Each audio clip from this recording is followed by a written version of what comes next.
Welcome, traveler. Tonight, let the sound of rain guide you gently back through time. Let it patter softly on the thatched roof of your imagination as we drift down winding paths through moss-covered stone and candlelit cottages.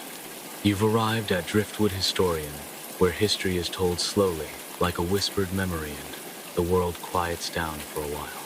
Here, we do not chase kings or battles, but walk beside those who lived quietly, their days marked by the rising sun, the planting of seeds, and the rhythm of rain on soil.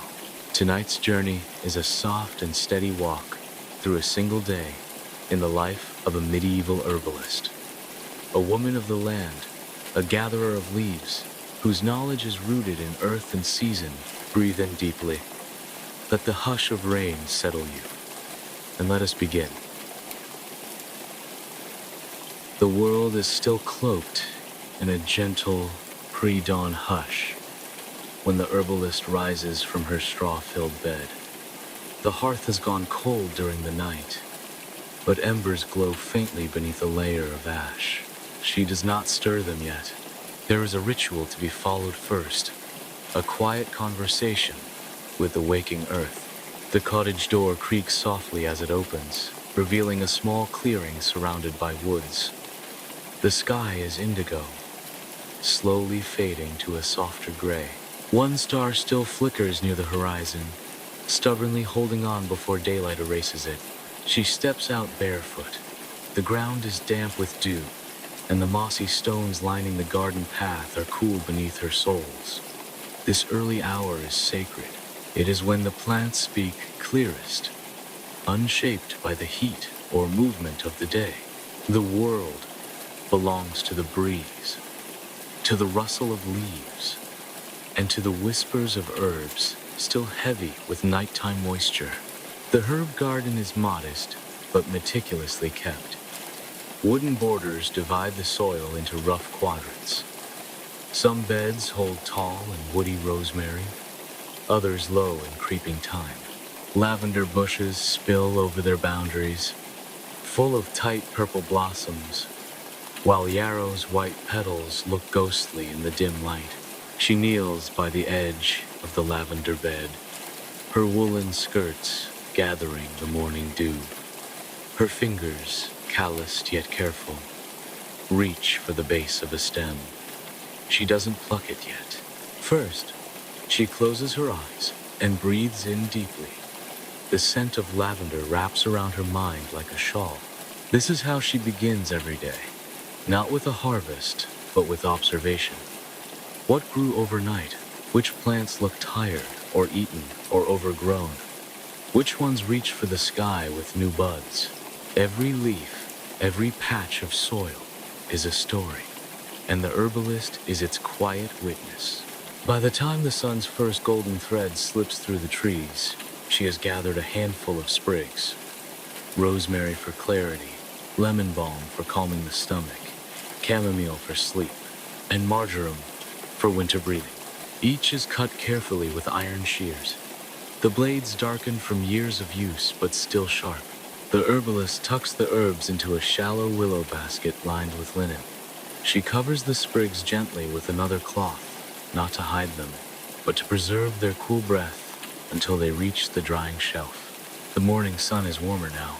Birds have begun their songs in earnest.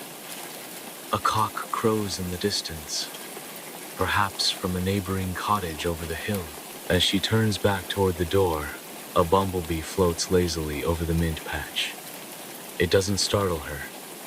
Bees are her kin, both tend to the quiet work of pollination and healing. Inside, the hearth awaits. The hearth is the heart of the cottage, both in warmth and in purpose. Its stones are blackened by countless fires, its arch soot-kissed and lined with age. Above it, bundles of dried herbs hang from wooden beams, sage and mugwort, rosemary and bay, their leaves curled but still fragrant. She crouches beside the ash bed, reaching for the bellows that hang on a peg near the fireplace. With slow, rhythmic compressions, she breathes life back into the embers. They glow with a deepening orange, exhaling curls of smoke that rise like spirits. A few dry twigs are added, then split logs, and soon the fire crackles to life. She takes a moment to sit back on her heels, warming her hands. Her cottage is quiet but not silent. Wood creaks in the rafters. The fire snaps softly. Outside, a sparrow lands on the windowsill, pecking briefly before flitting off. A simple iron pot is retrieved from its hook, wiped with a cloth, and set to hang above the fire. From a shelf, she selects a small linen sack of barley and measures a handful into the pot.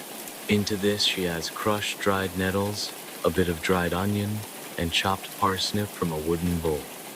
The stew will cook slowly, ready by noon. With breakfast preparations begun, she turns to the drying shelf beside the hearth. This is where the morning's harvest will begin its transformation. A tiered rack, carved by her father long ago, holds mesh screens and linen mats. She untucks the cloth from her basket and begins laying the herbs out, one by one. Chamomile blossoms are spaced carefully, their yellow centers like tiny suns. Rosemary is bundled and hung upside down. Lemon balm is left in the open to gently wilt before being crushed.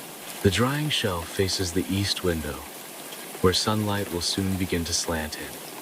But never directly. Herbs are sensitive to heat and glare. Too much sun, and their oils fade before they can be preserved. Once the herbs are arranged, she kneels before a small chest. Inside are her tools' glass jars, with wax-sealed lids, wooden mortars and pestles, folded parchment, and beeswax tablets for writing. She selects a small glass bottle with a green tint. Yesterday's infusion of elderflower and honey is ready to be strained. A linen square is tied over a clay jug, and she pours the contents slowly through it, letting the liquid seep through in patient droplets. The result is golden, slightly viscous, and fragrant with summer. She corks the bottle and writes a simple label on waxed parchment. Elderflower, cough, cooling, late spring. Her script is slow and deliberate, the letters looped with care. Each bottle holds more than medicine, it holds memory. A record of time, of growth, of patient care. She stores the bottle with others on a shelf above the hearth. Some are dark green, others brown, all nestled into the carved niches of the wooden rack. There is a rhythm to it: prepare, preserve, protect. The cottage is now warm with the fire's heat and the scent of barley and nettle stew. Sunlight has found its way through the window panes, casting soft golden squares on the flagstone floor. The herbalist's work has only just begun, yet the stillness remains. There is no rush. There never is. The work will unfold as the day does, slowly, patiently, one task at a time. Outside, the village will begin to stir. But here, inside this quiet sanctuary of herbs and hearth, the herbalist moves like time itself, steady, watchful, and calm. The gentle thud of a knock at the wooden door stirs the stillness inside the cottage. It is mid-morning now. The garden has been tended, the hearth stirred, and the herbalist has sat quietly with her tinctures. But now comes the part of her day that links her closely to the living rhythm of the village: the arrival of visitors. Most do not knock loudly, nor speak with great volume. They come, instead, as one would step into a sacred grove with care, with a hush, with the soft deference given to someone who works in harmony with nature's wisdom. The first is a young mother, cradling a child wrapped tightly in linen. Her eyes are tired, the child's cheeks flushed. The herbalist welcomes her in, not with words at first, but with a warm cloth pressed gently into her hand. She helps the mother to sit beside the fire and unwraps the bundle slowly, murmuring low sounds that are less about speech and more about creating safety. She examines the child's brow, asks a few gentle questions. How long has the fever lingered? Are there chills at night? Appetite lost? From her wooden chest, she retrieves dried elderflower, willow bark, and a syrup made from rose hips. Each item has its reason, its season, its temperament.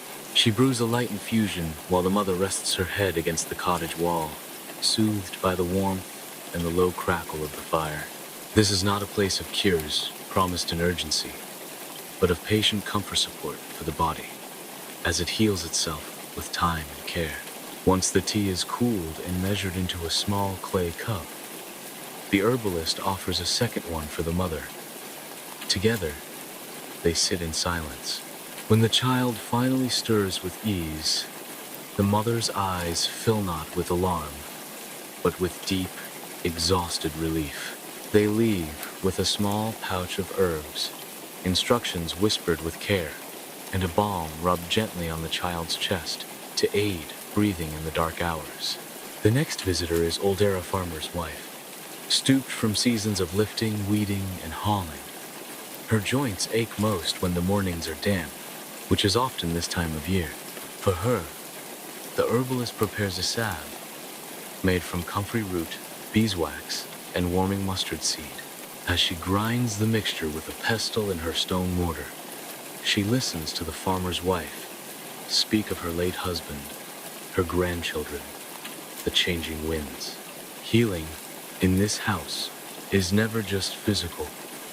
It is story sharing, silence holding, and presence. Between visits, the herbalist tends to her records written not in books, but on scraps of parchment, where she records when certain tinctures were made, what dosage best helped whom, what plants grew unusually strong or weak in each season. Her final visitor of the day is not ill. He is a local boy, no older than 9, curious and quick. He brings her wild thing-sod leaves, crooked mushrooms, feather sand. She teaches him what is safe, what is sacred, and what to avoid. His learning is not from books, but from observation, from the turning of soil, from watching her work in slow, practiced movements. When he leaves, it is with a sprig of lavender tied in twine, a gift for his mother, he says, to keep beside her bed. The herbalist sees him off, then stands at her threshold for a moment. The sun is beginning its descent. She watches the last light filter through the edge of the trees, then turns inward once more. There are remedies to store. There is gratitude to feel. And the day, though waning, still holds its gentle rhythm. The sun is now comfortably overhead, casting speckled light through the canopy of the forest bordering the herbalist's garden. The day has grown warm, but not unpleasantly so, and the soft rustle of leaves plays like a lullaby around her cottage. This is the hour she reserves for the Forster true apothecary, her companion in quiet purpose. She steps beyond the garden gate, a small basket slung over one arm, and a staff in her hand, to steady herself on the uneven earth. Though familiar, the wooded path changes with each season. Moss thickens or dries, flowers rise and wilt, mushrooms cluster where before there were none. She walks slowly, her eyes trained to the undergrowth, her pace more meandering than purposeful. To the untrained eye, the forest might appear simply green and tangled, but to her, it is a gallery of subtle hues and textures, each plant a patient waiting to be noticed. Her fingers graze the long fronds of lady's mantle, gathering morning dew in the palm of her hand before letting it fall. The herb is best collected early, but she stops to note where it grows dense, so she might return with the right light.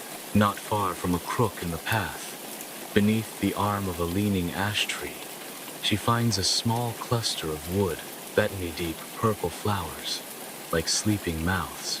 She crouches, careful not to disturb the soil around the roots. With a curved knife, She snips only what she needs. 4 flowering tops then murmurs a few words of thanks beneath her breath. Botanica, she whispers, for the quieting of the mind. She tucks the stems into her basket, nestled among cloth and moss. It is not enough to take. One must also give thanks.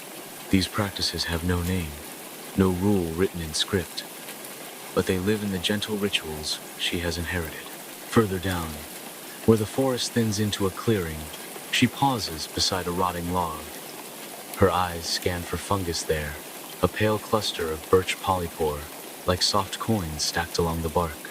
She plucks 2 and places them in a waxed pouch. Not many know the use of such fungi, but she has found them valuable in treating wounds that resist healing. Her basket is half full when she reaches the stream. Here she sits, not only to rest, but to observe. The stream is shallow but constant, carving a whispering trail through fern and stone. It is along this waterway that she often finds valerian, with its tall, nodding heads of white blossoms. Today, it grows thick on the far side. She crosses carefully, holding her skirts up and gripping her staff. The water cools her ankles, and she inhales deeply. On the bank, she kneels and harvests the flowers with reverence, knowing how their scent, strong and earthy, belies their calming power. A breeze picks up, rustling through the willow branches overhead. In its passing, it brings the scent of crushed herbs, wild mint, and damp wood. The forest is not silent. It sings in bird call, in the low buzz of bees, in the burbling of water. She listens not just with ears, but with her whole being. When she has taken enough, never too much, she begins the slow journey home. Her basket now carries the gifts of the forest: valerian, betony, wild thyme, a small bundle of mint, 2 mushrooms, and 3 clusters of rose hips nearly dried on the stem. Back at the cottage, she places her staff by the door and begins the quiet work of sorting. Some herbs she ties in small bundles for drying. Others she crushes gently, their scent released in an aromatic cloud. The valerian she hangs near the hearth, for it dries slowly and must be watched. The mint she sets in water for tea. She sits then, beside the open window, a fresh cup warming her hands. Her legs ache, but it is a good adherent in stillness and motion alike. As she sips, she begins a small chore that brings her much peace: the mixing of a sleep sachet, a simple cloth pouch filled with lavender, hops, and a touch of dried chamomile. Tied with twine, it will be placed near a child's bed to encourage gentle dreams. The sachets are not sold, but given often to young mothers, or to aging men who have forgotten the feel of deep rest. She places the finished pouch in her woven basket of gifts, beside others wrapped in linen or beeswax. The forest, she knows, gives more than medicine. It offers a rhythm, a breath, a lesson in patience. She has walked its paths in every season, stepped through its snow, bathed in its shade, gathered in its golden light. As the sun begins its slow descent, she leans back in her chair and closes her eyes. The scents of the day surround her: mint, crushed leaves, damp soil. She breathes them in, and with each breath, her body remembers the shape of the land, the press of roots underfoot, the curve of leaves in her palm. The forest is not a place apart. It is within her, and she within it. The light begins to mellow in the later afternoon, brushing golden against the wooden beams of the herbalist cottage. This is a gentle hour, where the weight of the day softens and the shadows stretch longer across the herb-lined path. Inside, the air hums with the scents of earth and resin. The forest's bounty, still fresh in her basket, now calls for the careful ritual of preservation. Preserving herbs is as vital as harvesting them. The land offers only briefly in each season, and the herbalist knows the importance of preparing for the barren months. Each leaf, flower, and root must be handled with care, so its healing essence remains potent long after it has left the earth. She begins by lighting a small coal in the brazier, and placing it in the hearth. Not to warm the room, it is still temperate, but to ensure a steady, dry current of air. Humidity is the quiet thief of herbs. She opens the shutters wider and props the door ajar, allowing sunlight and fresh breeze to work alongside her. The valerian roots from earlier are first. She removes their outer skin with a dull-bladed knife and slices them thin. Their scent is musky and earthy, unpleasant to some, but familiar to her. They are laid flat on a screen, mesh stretched across a wooden frame, then set near the fire, where the warmth will draw out moisture slowly. Next, she prepares the flowering herbs. Betony, thyme, and mint are bound in small bundles with twine, their stems tied snugly, but not so tight as to crush.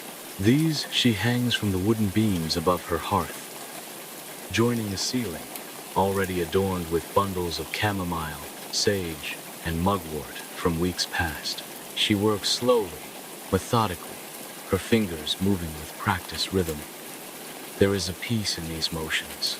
They are quiet, deliberate, and rooted in knowledge, passed down through generations, not written in books, but taught by hand and habit. For the more delicate herbs, she uses her drying press, a set of wooden boards with slits to allow airflow. Meadow sweet blossoms and rose petals are pressed between thin parchment layers, their color and fragrance preserved more fully this way. Each board is carefully stacked and weighed with a small stone. As she works, she hums a tune with no words, a melody learned as a child, perhaps, or one she made herself during lonely evenings in winters past. The sound mingles with the creak of the beams, the rustle of the herbs, the faint bubbling of a pot she set to simmer a cordial made with elderberries and honey, rich with warmth. Outside, the garden moves with life. Bees dance between late blooms. A squirrel chitters from the hedge. The world beyond her gate remains in motion, but within the cottage, time stretches gently, like wool carded between hands. Once the herbs are laid or hung, she turns to her shelf of glass jars and clay pots.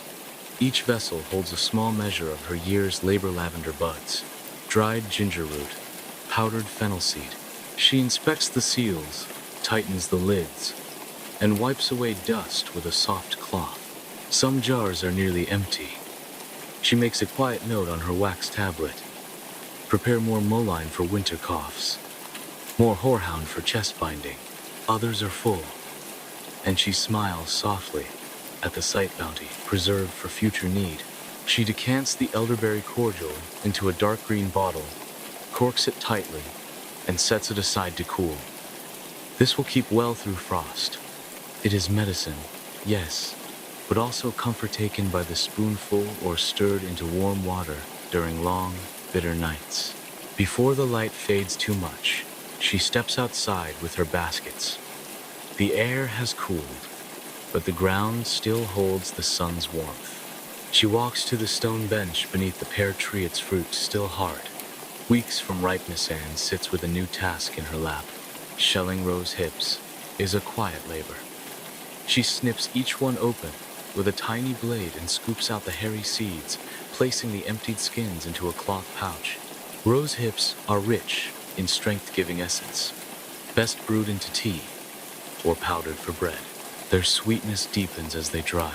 Birdsong accompanies her, the same robin from earlier flits nearby. Perhaps curious, she does not shoo it away. An hour passes like a sigh. When her fingers begin to stiffen with evening's cool, she gathers her tools and returns indoors.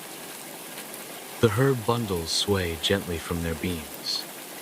The room smells of green things, sharp and calming all at once. She places the cloth pouch of rose hips in a drawer lined with lavender and closes it softly. She takes a moment to sit again, hands on her knees, eyes half closed. Preservation is more than survival. It is reverence, a way to honor the fleeting nature of life and light.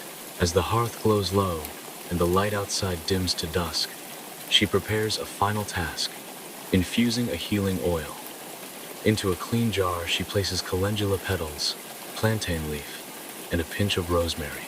She covers them in warmed olive oil, then seals the jar and sets it by the hearth to steep overnight.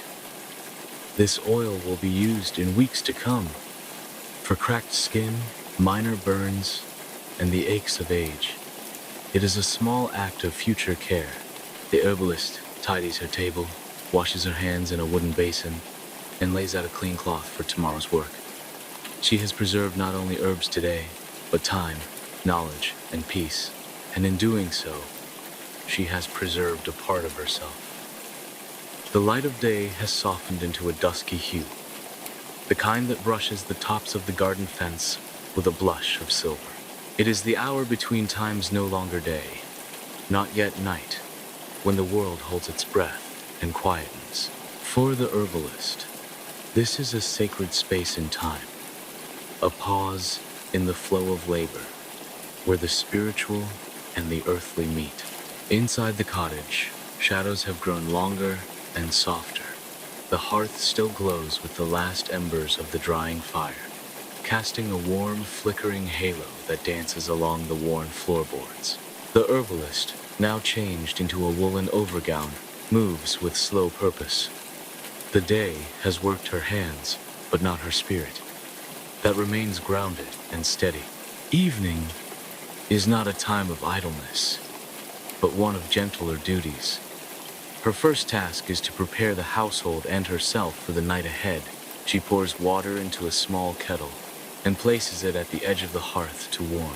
The tea she makes now is not medicinal, but comforting, a blend of dried chamomile, lemon balm, and just a whisper of valerian. Its role is to ease the body into stillness and cradle the mind into sleep. She places a simple ceramic cup on the low table near her chair and sets a cloth over it to keep it warm. The scent of the tea begins to bloom, a floral, slightly bitter perfume that rises like incense. She lets it steep while she steps outside once more. The garden has changed with the light. Shadows lie thick beneath the hedgerows. The petals of some flowers have closed for the day. Insects hum a slower tune now, and the air carries the dampness of approaching night. She carries a small wooden bowl with her, and in it, she lays an offering.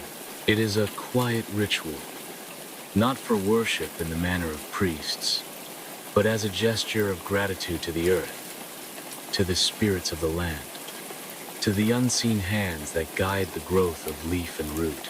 She places in the bowl a few dried petals, a sliver of bread, and a pinch of salt. These she sets at the base of the old hawthorn tree near the edge of the garden, where the roots twist like fingers and the air always feels a little cooler.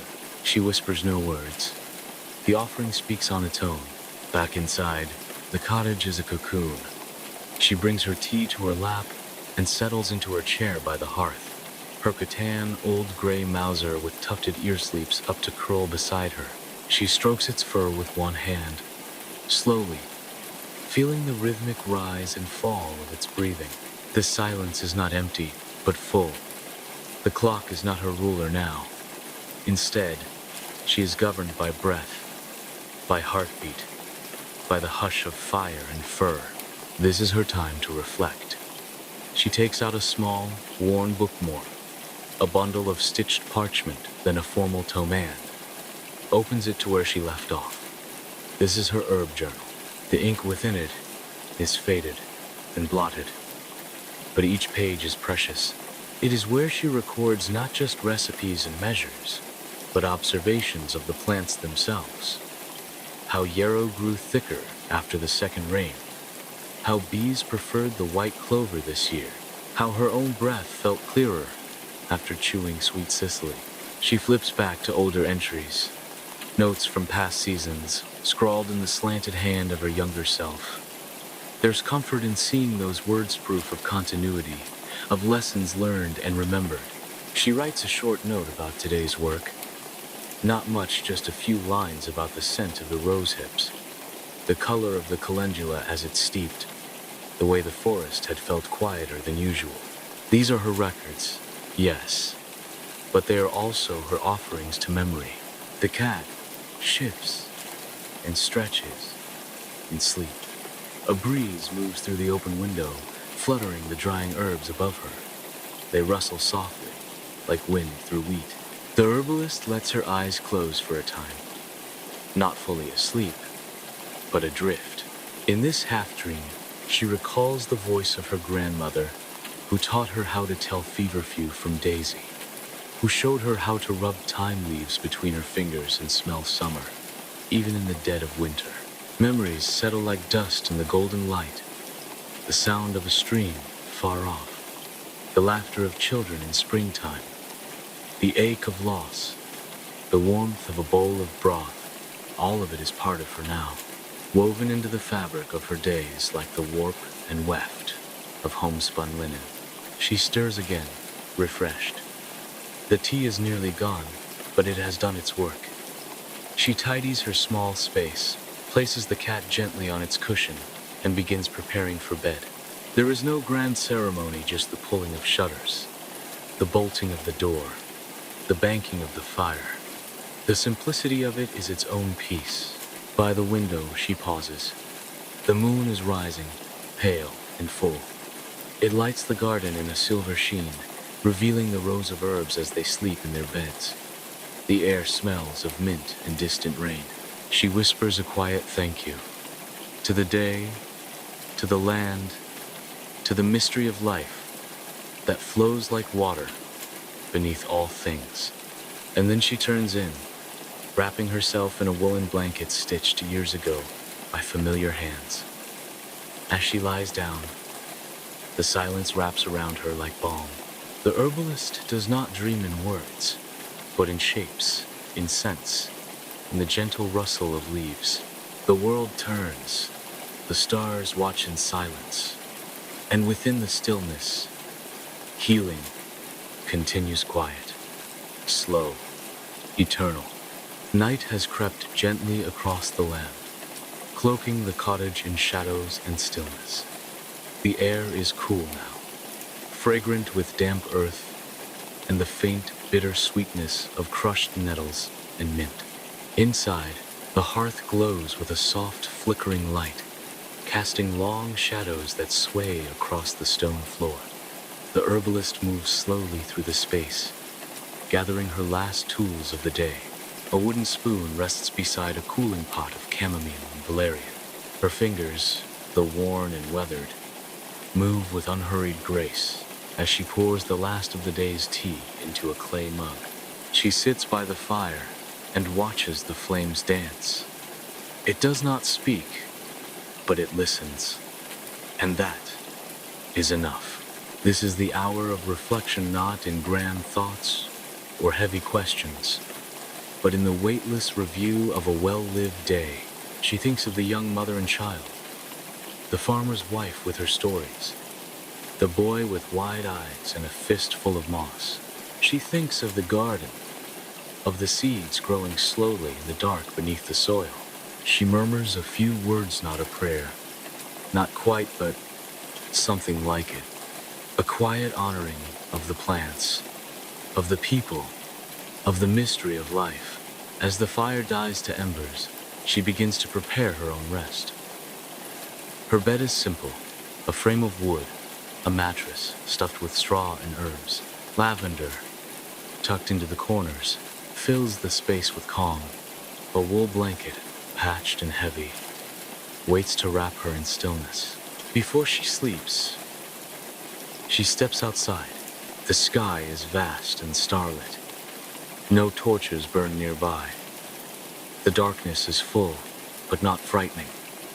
It is honest, and gentle, and absolute. She listens not for danger, but for peace.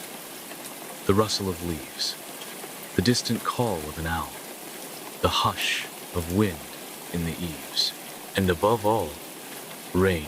It begins as a whisper, barely a brushing sound against the leaves, but it grows softly and steadily, as though the sky is exhaling.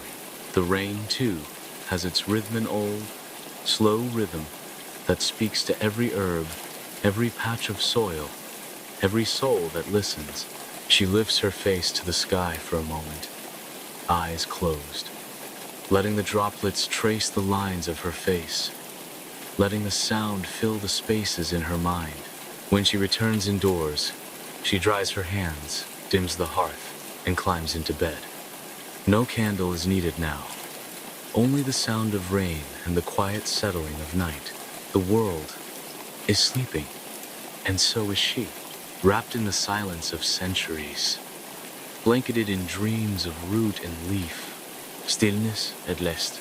The day has folded itself away, like a well-loved parchment, tucked back into its drawer. We have walked the garden paths, felt the steam from the herbalist's kettle, watched bundles of thyme sway gently in the rafters, and listened to the hush of evening settle over the fields. What remains is not just a memory, but a kind of knowing, Ermina, that even in centuries past, peace could be found in the simplest of lives, in the rustle of mint, the warmth of wool, the stillness of sleep. If you've drifted into rest, may your dreams be soft and green with the fragrance of herbs. And if you're still here, thank you for walking this path with me. Thank you for joining me here on Driftwood Historian. If this quiet journey brought you calm, peace, or rest, consider subscribing for more stories told in a slower time. May your night be long and your dreams be kind. Until next time, breathe deep, walk gently, and remember, the past is never far when we listen softly. Good night.